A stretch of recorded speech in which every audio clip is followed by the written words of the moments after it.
Clinton is shrugging off suggestions that she was hiding something by not revealing her pneumonia diagnosis sooner. She stumbled Sunday, we all remember this, while leaving a 9/11 memorial service early. Clinton says she was just dehydrated. In a phone interview last night, the Democrat said she thought she could just power through it. Well, I just didn't think it was going to be that big a deal. It's just the kind of thing that if it happens to you and you're a busy, active person, you keep moving forward.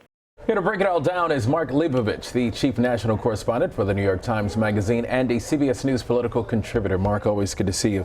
Let's go and talk about Clinton's pneumonia. How badly does this hurt her in terms of honesty and transparency? Well, I mean, it does conform to the narrative of someone who just lets these things come out very, very slowly. There's always a lot of just wrestling over what is in her zone of privacy. I mean, she's been talking about the zone of privacy and what a public figure is entitled to from the day, from the days they first came on the national scene. So this is part of that same debate, that same tension.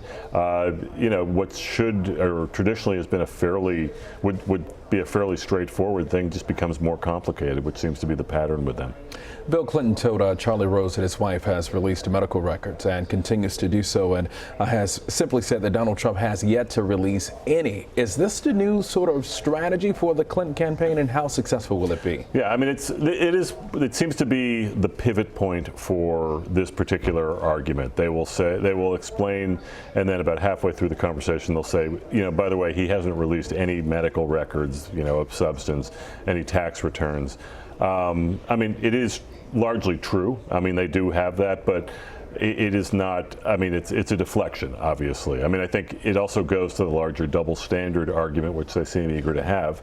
And, they believe that Donald Trump deserves more scrutiny than he's gotten. And sort of a surprise for critics of Trump when we talk about this. He has basically instructed his staff to avoid criticizing Hillary Clinton's health, but he's going after the whole deplorable comment. Is that a good strategic move for the Trump campaign? Yeah, I would say that this sounds like a classic case of his staff sort of encouraging him not to say anything. I guess from everything I know about him, or we know about him, he's probably chomping at the bit to actually just weigh in. Yeah, we were waiting on the jokes. We were waiting. Someone probably stole his phone, on the staff. But no, I mean, the deplorables remark they think that they have some more, opportunity with. I mean, they're saying that she insulted, a large portion of his supporters, which she essentially was doing. I think her mistake there was not actually going after Trump, but it's always dicey in electoral politics when you go after people's presumed supporters. They're trying to keep this in the news. They think they can make some hay with it. It remains to be seen whether they can actually get away with that, or whether that's something that's going to resonate beyond just a couple of days. I had a final question for you. President Obama is campaigning for Hillary Clinton in Philadelphia today. What can we expect to see from him?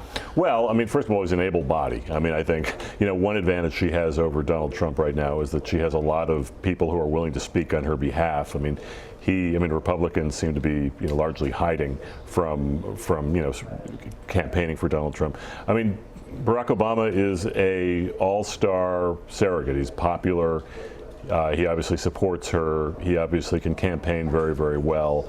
I think in addition to the president, maybe Vice President Biden, Michelle Obama, Tim Kaine. I mean, she's got a pretty deep bench of surrogates, and I think this is obviously the thoroughbred that they have coming off the bench. So I think we'll be seeing more of him.